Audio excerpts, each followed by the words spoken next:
ओम नमो भगवते वासुदेवाय। इसी प्रकार व्यवहारिक संबंध के कारण एक दूसरे से द्वेष भाव बढ़ जाने के बाद भी वह व्यापारी समुदाय आपस में विवाह आदि का संबंध स्थापित करता है और फिर इस मार्ग में तरह तरह के कष्ट और धनक्षय आदि संकटों को भोगते भोगते मृत्यु को प्राप्त हो जाता है। अर्थात इस माया के संसार में मनुष्य निरंतर कष्टों को सहते रहने के बावजूद उसके बंधनों को नहीं तोड़ पाता।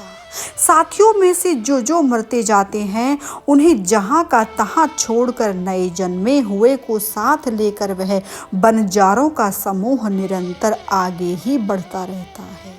हे राजन, उनमें से कोई भी प्राणी ना तो आज तक वापस लौटा है और न तो किसी ने इस संकटपूर्ण मार्ग को पार करके योग की ही शरण ली है। जिन्होंने बड़े बड़े दिक्पालों को जीत लिया है वे धीर वीर पुरुष भी पृथ्वी पर यह मेरी है ऐसा अभिमान करके आपस में वैर ठान कर युद्ध भूमि में जूझ जाते हैं तो भी उन्हें भगवान विष्णु का वह अविनाशी पद नहीं मिलता जो वैरहीन परमहंसों को प्राप्त होता है। उस अविनाशी का दर्शन, उस चरणार बिंद की धूल रज तो बड़े बड़े ऋषि मुनियों को भी बड़ी मुश्किल से प्राप्त होती है। ये संसार के सांसारिक अभिमानों से काफी दूर होते हैं। इस भटकाव में भटकने वाला यह बनजारों का दल कभी किसी लता की डालियों का आश्रय लेता है तो उस पर रहने वाले मधुर भाषी पक्षियों के मोह में फंस जाता है। कभी सिंहों के समूह से डरकर बगुला, कंक और गिद्धों से प्रीति करता है। जब वहां उसे उनसे धोखा मिलता है तो वह हंसों की पंक्ति में प्रवेश करना चाहता है, किंतु उसे उनका व्यवहार नहीं सुहाता। इसीलिए वानरों में मिलकर उनके जाति स्वभाव के अनुसार दाम्पत्य सुख में लीन रहकर विषय भोगों से इंद्रियों को तृप्त करता है और एक दूसरे का भूख देखते देखते अपनी आयु की अवधि को भी भूल जाता है। वहां वृक्षों में क्रीड़ा करते हुए पुत्र और स्त्री के मोह पाश में फंस जाता है। इसमें मैथुन की वासना इतनी बढ़ जाती है कि तरह तरह के दुर्व्यवहार से दीन होने पर भी यह विवश होकर अपने बंधन को तोड़ने की हिम्मत नहीं कर पाता। कभी असावधानी से पर्वत गुफा में गिरने लगता है तो उसमें रहने वाले हाथी से डरकर किसी लता के सहारे लटका रहता है। शत्रु दमन, यदि किसी प्रकार इसे उस आपत्ति से छुटकारा मिल जाता है तो यह फिर गोल में मिल जाता है। जो मनुष्य माया की प्रेरणा से एक बार इस मार्ग में पहुंच जाता है उसे भटकते भटकते अंत तक अपने परम पुरुषार्थ का पता नहीं लगता। हे रहुगण, तुम भी इसी मार्ग में भटक रहे हो, इसलिए अब प्रजा को दंड देने का कार्य छोड़कर समस्त प्राणियों के सुहृदय हो जाओ और विषयों में अनासक्त होकर भगवत सेवा से तीक्ष्ण किया हुआ ज्ञान रूप खड्ग लेकर इस मार्ग को प्राप्त कर लो। पाप करने से नरक मिलता है और पुण्य करने से स्वर्ग मिलता है।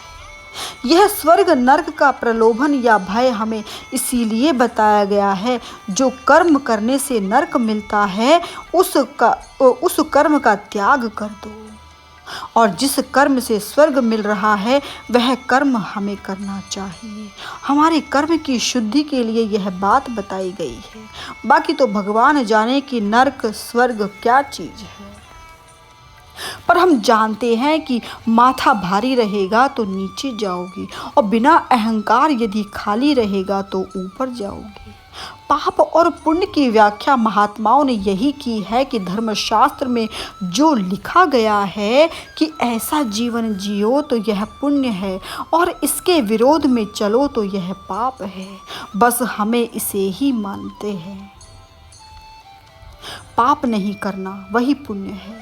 नरक का वर्णन किया कि कैसे कैसे पाप को कैसे कैसे नरक मिलते हैं। चोरी करने वाले को क्या मिलता है, हिंसा करने वाले को क्या मिलता है, ब्रह्म हत्या करने वाले को क्या मिलता है।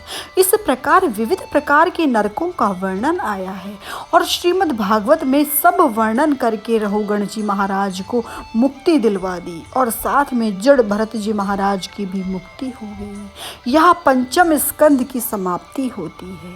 श्री कृष्णम शरणम मम। षष्ठ अध्याय। वंदे गोविंद देवस्य नाम नारायणं सदा अबुद्धयापि यदुच्चार्य मुक्तः पापोप्यजामिलः। अर्थात छठे स्कंद के प्रारंभ में राजा परीक्षित ने पूछा कि हे प्रभु, दूसरे स्कंद में आपने निवृत्ति मार्ग का वर्णन किया और यह भी बताया कि किस तरह से जीव ब्रह्मलोक को प्राप्त करते हैं, और तीसरे स्कंद में उस प्रवृत्ति मार्ग का वर्णन भी किया है जिसके कारण प्रकृति से संबंध न छूटने पर जीव बार बार जन्म लेता है। चौथे स्कंद में आपने मनवंतरों का वर्णन किया है और फिर प्रियव्रत तथा उत्तानपाद के सुंदर कथानक सुनाए। हे भगवान, अब आप मुझे यह बताएं कि ऐसे कौन से मार्ग हैं जिससे मनुष्य नरक की यातना न सहे, वह भक्ति मार्ग पर ही चले। छठे स्कंद में पोषण लीला का वर्णन है। यहाँ ठाकुर जी के स्वरूप का दर्शन करो तो सब कुछ स्वयं में प्राप्त हो जाता है। छठे स्कंद में 3 मुख्य प्रकरण नाम, ध्यान और अर्चन हैं।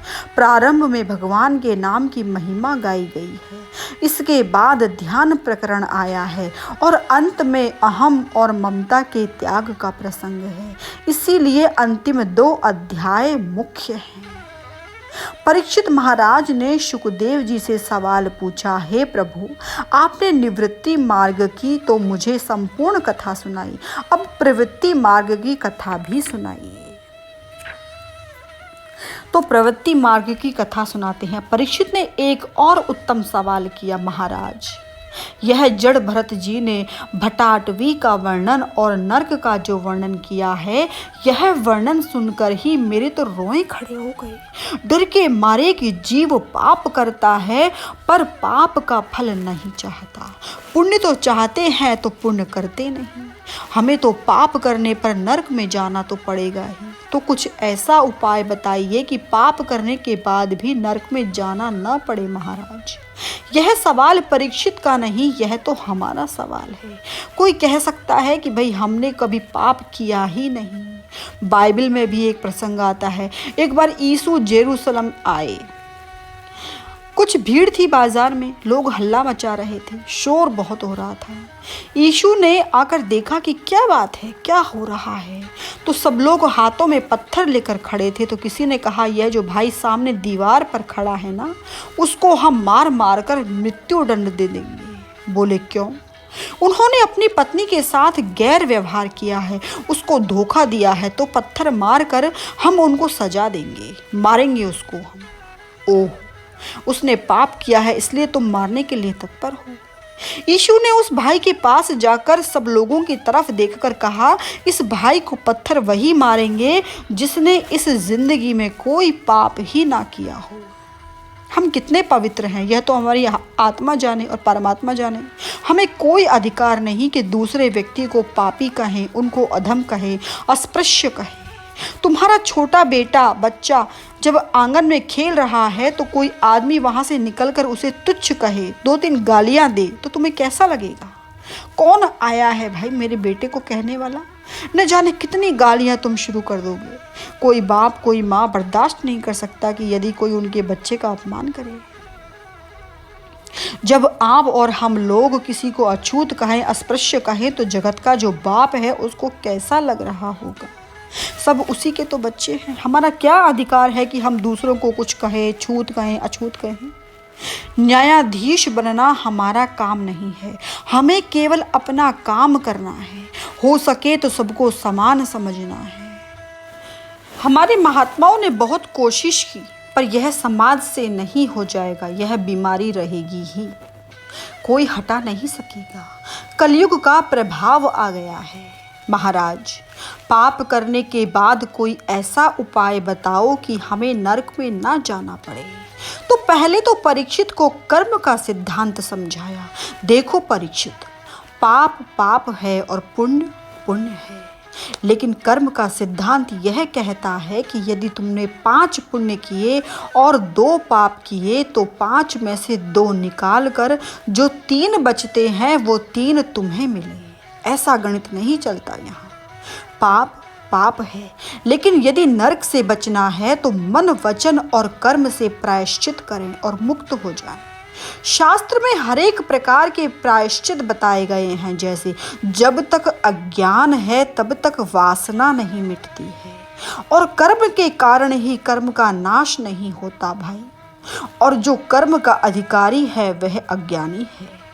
हे परीक्षित, जैसे ठीक भोजन करने वाला व्यक्ति रोगी नहीं होता, उसी तरह जो पुरुष नियमों का पालन करता है वह वासनाओं से भी मुक्त हो जाता है और तत्व ज्ञान भी प्राप्त कर लेता है।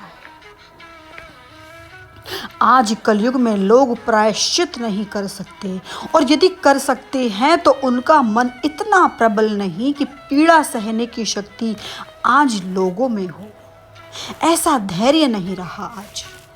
जो व्यक्ति भूख प्यास को नहीं सह सकता वह चंद्रायण व्रत कैसे करेगा? 12 बजते हैं तो तुम्हारे पेट में घंटी बजती है, रह नहीं सकते। प्रायश्चित कर सको या नहीं कर सको, लेकिन पाप करने के बाद संकल्प करो कि ऐसा पाप हम जीवन में दोबारा नहीं करेंगे, तो मुक्ति मिलेगी। पाप नहीं करना कभी यह भावना आ जाए, और यदि पाप से छूटना है, आदत से छूटना है, तो समाज के सामने अपनी आदत को प्रकट करो, यही एक उपाय है। समाज के सामने पाप को प्रकट करने से पाप की वृत्ति अपने आप चली जाती है, लेकिन हमारी समस्या यह है कि हम अपने आप को निष्पाप समझते हैं और पड़ोसी को पापी समझते हैं। हमारी फैक्ट्री, दुकान, हमारा बिजनेस मालामाल हो जाए, यह तो हमारे पूर्वजों की कमाई है, यह तो हमारे पुण्य का है, हमारे पितरों का आशीर्वाद है, और यदि पड़ोसी मालामाल हो जाए तो वह बेईमानी कर रहा है, 420 कर रहा है। तुम्हारा गणित बदल गया वहां तो। और प्रायश्चित करने के बाद हे परीक्षित, यदि दोबारा पाप करोगे तो यह हाथी स्नान बराबर रहा। हाथी सरोवर में स्नान करे और बाहर आकर फिर धूल अपने माथे पर डाले तो गंदगी तो वही रही। पाप का नाश केवल 2 तरीके से होता है, एक तो जो आया है उसे भुगत लो, और दूसरा है भजन, हरि नाम संकीर्तन। हरि नाम मंत्र में ताकत है, प्रत्येक मंत्र में ताकत है। यदि तुम्हारा भरोसा और विश्वास हो तो कोई भी मंत्र ले लो, गुरु के दिए हुए मंत्र में शक्ति है, निष्ठा रखो। अजामिल आख्यान, यही समझाने के लिए भगवान शुक्राचार्य महाराज एक पापी की कथा सुना रहे हैं। अजामिल का आख्यान आया है शुरू में 6ठ स्कंद में। व्याकरणाचार्यों ने अजामिल का अर्थ किया है अजा यानी माया, और मिल यानी जो मिल गया है। जो माया में मिल गया है वह अजामिल है। इस संसार में बंगला, गाड़ी, मोटर, इनमें जो फंसे हैं वे सब अजामिल है। भगवान की विस्मृति जिसके जीवन में आ गई वही माया से प्रेरित है, वही माया से प्रीति करते हैं। लेकिन यहाँ यह बात बताई है कि वह ऐसा नहीं था। जब अजामिल का जन्म हुआ तो वह बिगड़ा हुआ नहीं था। कुसंगति उसके जीवन में ऐसी आई कि जिसके कारण वह बिगड़ गया। कोई भी मनुष्य जब जन्म लेता है तो वह अच्छा है ना बुरा है ना अच्छा है। उस जीव को जहाँ रखो वैसा ही वह बन जाता है। बालक के जन्म के साथ ही तुम उसको खेत में रख दो तो वह किसान ही बनेगा। इसको उठाकर तुम दुकान में रखोगे तो वह बनिया बन जाएगा। और जन्म के साथ ही यदि बालक को पाठशाला में ले जाओ तो वह पंडित बन जाएगा। संगति कैसी है, उसके आसपास की दुनिया क्या है। तो यह अजामिल तो ब्राह्मण था, वह बिगड़ा हुआ नहीं था, लेकिन गलत रास्ते पर ले जाने वाली किसी नारी की संगति हुई तो गया। जिसके चरित्र का भरोसा न हो, जिसके खान पान का भरोसा न हो, उनकी संगति नहीं करे। यदि अच्छी संगति ना मिले तो अपनी खुद की संगति करो। मनुष्य को खुद की संगति इसीलिए पसंद नहीं कि भीतर क्या पड़ा है यह जीव जानता है, कितना पाप किया है यह उनको याद है। इसीलिए अकेले कमरे में यदि तुम हो तो तुम मैगजीन उठा लेते हो, टेप रिकॉर्डर शुरू कर देते हो, टेलीविज़न शुरू कर देते हो, फ़ोन उठा लेते हो। यह मान लो कि तुम्हें तुम्हारी संगति प्रिय नहीं है। एकांत में यदि तुम्हारा मन स्थिर हो जाए और भगवत चिंतन में हो जाए तब तो बात ही अलग है। तब तो यही समझो कि बस बेड़ा पार हो गया। मनुष्य के पास दो विकल्प हैं, एक तो भगवत चिंतन और दूसरा विषय चिंतन। साधु संत महात्मा लोग भगवत चिंतन करते हैं, संसारी लोग विषय चिंतन करते हैं।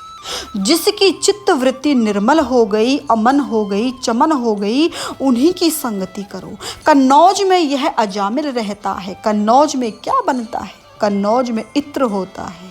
नारी के संसर्ग के कारण यह अजामिल नास्तिक हो गया।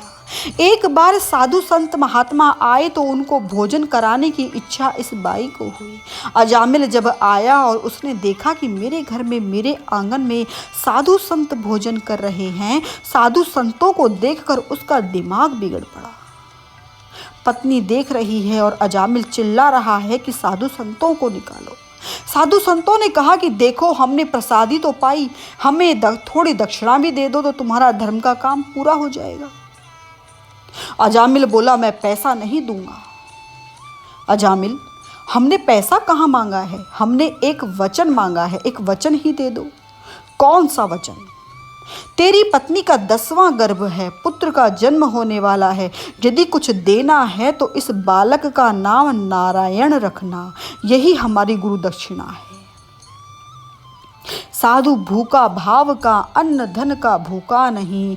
धन का भूखा जो फिरे वो तो साधु नहीं। बाबा लोगों को रोटी तो चाहिए, लेकिन बैंक बैलेंस की आवश्यकता नहीं।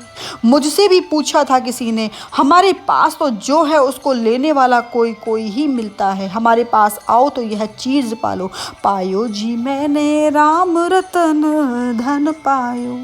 अजामिल, इस बालक का नाम नारायण रखेगा? हाँ महाराज, रखूंगा, याद है मुझे। जाओ आप।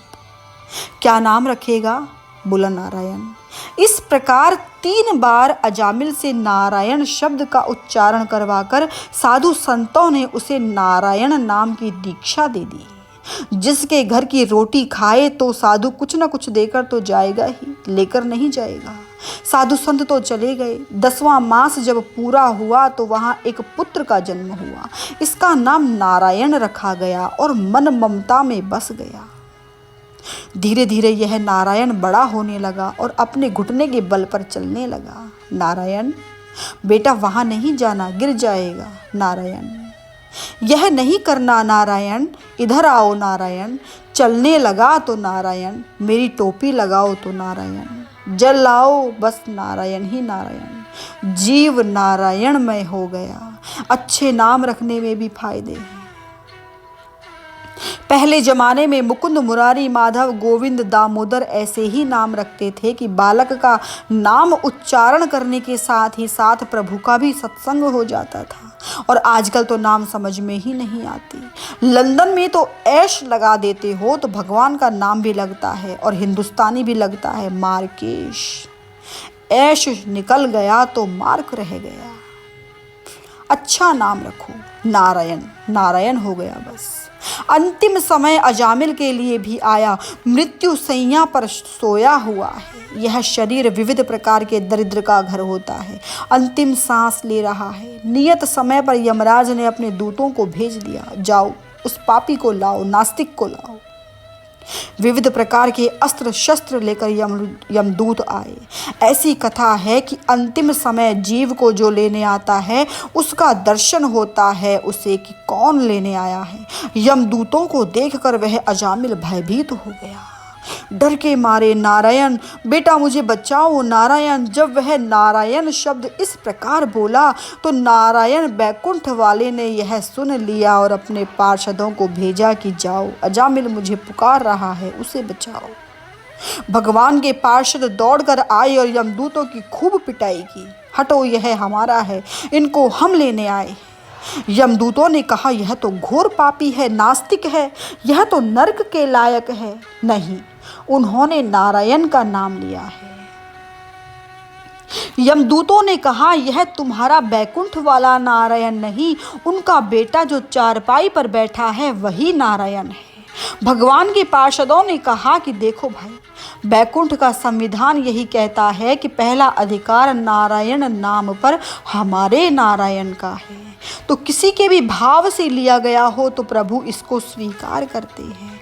भगवान के पार्षदों ने बताया कि जो व्यक्ति भगवान का नाम लेकर अपने पाप का प्रायश्चित कर लेता है वह पुण्यात्मा हो जाता है। और यह बड़े आश्चर्य की बात है कि सत्पुरुष की तरह से आचरण करने वाला व्यक्ति ही दुख उठाता है। यमराज के पार्षदों ने अजामिल के ऊपर दोष लगाया कि इसने पाप किया है, वेद के विरुद्ध आचरण किया है और इसे इसका फल मिलना चाहिए। इस पर भगवान को पार्षदों ने तर्क दिया कि इसने अपने पापों का प्रायश्चित कर लिया है और मजबूरी में सही मन से भगवान का नाम लिया है, इसीलिए हे यमदूतों तुम उसे मत ले जाओ। यह संवाद अजामिल सुन रहा है। मैंने तो कभी भक्ति भाव से उनको पुकारा भी नहीं।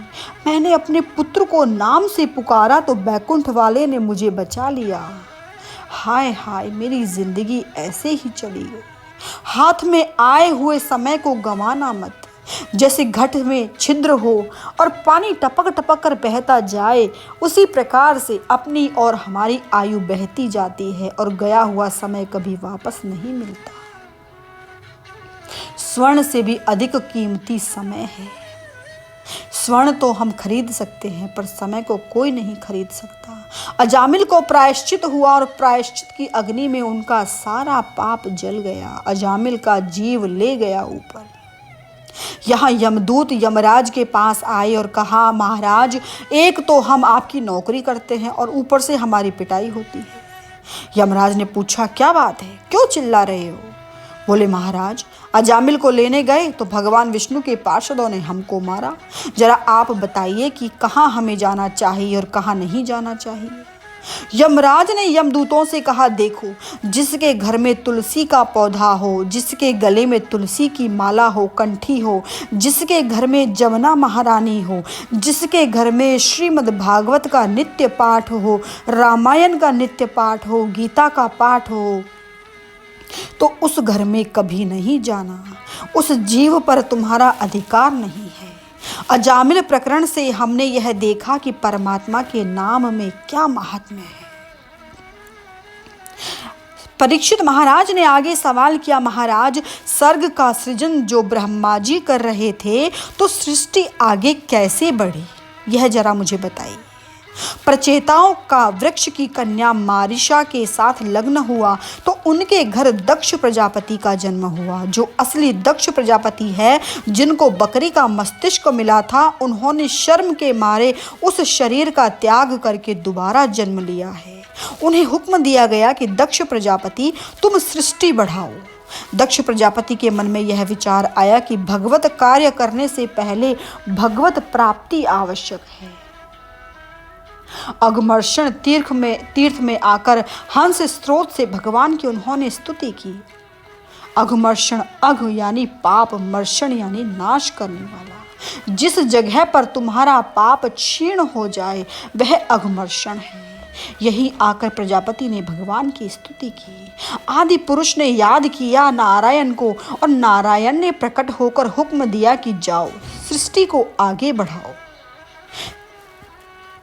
दक्ष ने अपने पुत्र को भी यही कहा कि तुम लोग भी जाकर सृष्टि को आगे बढ़ाओ। तो पुत्र को भी यही विचार आया कि पहले हम प्रभु की प्राप्ति कर लें। नारायण सरोवर के पास आए ये लोग। नारद जी को जब पता लगा कि ये 1000 पुत्र संसारी बनने जा रहे हैं, यह ठीक नहीं है। उन्हें संसार की माथापच्ची में नहीं जाना चाहिए। तो जहाँ ये लोग स्तुति कर रहे थे, इनके पास आकर नारद जी ने कहा, इस संसार में मत फंसो, मैं आपको अच्छा मार्गदर्शन करता हूँ। सब सन्यासी हो जाओ, ब्रह्मचारी हो जाओ, नारी के जाल में मत फंसो। उपदेश दिया, सबको दीक्षा दे दी और सबको ब्रह्मचारी बना दिया। दक्ष प्रजापति को जब मालूम हुआ तो वे क्रोधित हुए और 1000 और पुत्र उन्होंने मन से उत्पन्न किए। उनको भी कहा कि तुम लोग भी सृष्टि आगे बढ़ाओ। तो ये लोग भी नारायण सरोवर में आए, प्रभु की स्तुति की। न यस्य सख्यम पुरुषो अवेति सख्युः सखा वसन संवसतः पुरेऽस्मिन् गुणो यथा गुणिनो व्यक्त दृष्टे इस्तस्मै महेशाय मनस करोमि। तो नारद जी यहाँ भी आए। अरे भाई, क्या कर रहे हो? हम प्रभु की प्राप्ति करके आगे सृष्टि बढ़ाएंगे, हम संसारी बढ़ेंगे। नहीं नहीं, इसमें कोई फायदा नहीं। तुम्हारे जो भाई लोग थे वे भी ब्रह्मचारी हो गए, तुम भी ब्रह्मचारी हो जाओ। दूसरे 1000 को भी ब्रह्मचारी का व्रत दे दिया। दक्ष प्रजापति और आग बबूला हो गए। नारद जी को शाप दे दिया कि तुम यह समाज को भक्ति का वरदान जो दे रहे हो, सबको ब्रह्मचारी बना रहे हो, जाओ तुम एक जगह पर स्थिर नहीं रहोगे, तुम सदा गति करते रहोगे, सर्वत्र घूमते रहोगे। नारद जी ने कहा कि ठीक है, इस शाप के कारण मैं घूमता रहूंगा, पर इसका यह मतलब नहीं कि मैं लोगों को ब्रह्मचारी नहीं बनाऊंगा। यदि तू और पुत्र बनाएगा तो मैं इनको भी ब्रह्मचारी बना दूंगा। तब आकाशवाणी हुई, दक्ष प्रजापति तुम एक काम करो, पुत्र नहीं तुम पुत्री उत्पन्न करो, और वह भी शारीरिक सृष्टि। शुरू में 60 कन्याएं उत्पन्न की। इनमें से 23 चंद्रमा को दे दी, 13 कश्यप को दे दी, 1 शिव को दी। इस तरह इन सब कन्याओं का विवाह कर दिया। इनमें से 13 कन्याएं जो कश्यप को, कश्यप यानी पश्यप देखने वाला, तो इन कश्यप महाराज के पास जो 13 कन्याएं आई हैं, उनमें से 2 कन्याएं हैं दिति और अदिति। दिति द्वैत बुद्धि और अदिति अद्वैत बुद्धि। दिति खंडन मंडन करने वाली और अदिति संगठन करने वाली। बीज पिता का एक ही है, एक सद्वृत्ति है और एक असद्वृत्ति है। दिति के पेट से असुर का जन्म हुआ और अदिति के पेट से देवलोग उत्पन्न हुए।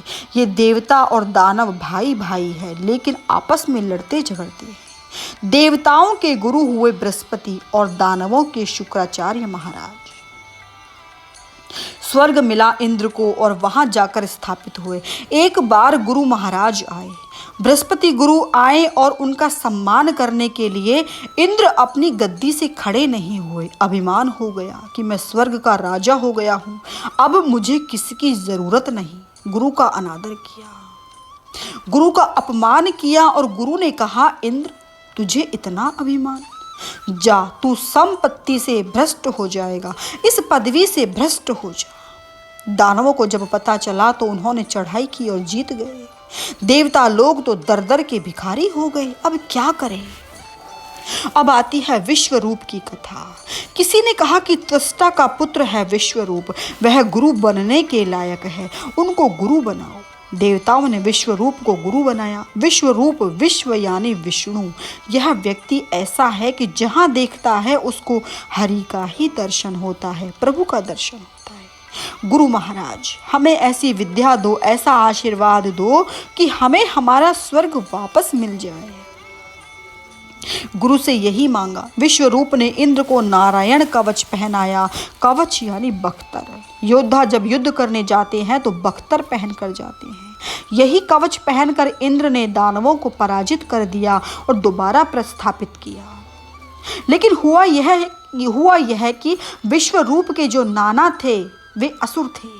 तो ये दानव लोग जब उनके मामा लगते थे, विश्वरूप जब यज्ञ करते थे तो उसका भाग दानवों को देने लगे। देवों के यज्ञ में कोई भाग नहीं मिलता। इंद्र को जब पता चला कि हमारा भाग महाराज दानवों को दे रहे हैं, तो यज्ञ करते करते गुरु महाराज का शिरच्छेद कर दिया, मार दिया उन्हें। ब्रह्म हत्या लगी। ब्रह्म हत्या को उन्होंने 4 जगह पर बांट दिया, पृथ्वी, जल, वृक्ष और नारियों में। ये बृहस्पतिवार की कथा में भी यह कथा आती है। इनके बदले में उनको वरदान दिया है, लेकिन फिर वही समस्या रही कि गुरु नहीं है। तो त्वष्टा को जब पता चला कि मेरे पुत्र को इंद्र ने मारा, तो इंद्र को मारे ऐसे पुत्र के लिए उन्होंने यज्ञ किया, अर्थात पुत्र कामेष्टि यज्ञ। लेकिन मंत्र उच्चारण में गलती हो गई। अब बात तो एक ही होती है, पर उसके उच्चारण से अर्थ कभी कभी बदल जाता है। यज्ञ आदि में यदि मंत्र का उच्चारण ठीक नहीं हुआ तो अर्थ का अनर्थ हो जाता है। इसका तो फल मिलना ही चाहिए। रोको मत जाने दो, रोको मत जाने दो कि 4 शब्द है, पर अल्प विराम कहाँ है, इससे उनका अर्थ हो जाता है। यज्ञ करते करते गलती हो गई तो यज्ञ में से एक स्वरूप प्रकट हुआ। वृत्तासुर प्रकट हो गया, भयंकर राक्षस। वृत्तासुर का महात्माओं ने अर्थ किया है आकाश को ढांकने वाला। उससे कहा कि जाओ इंद्र को मारो। यह तो इंद्र को मारे ऐसा पुत्र नहीं, लेकिन इंद्र के हाथ से मरने वाला पुत्र उत्पन्न हो गया। यहाँ दोबारा युद्ध हुआ। देवताओं को पराजित कर दिया। श्री कृष्णम शरणम मम।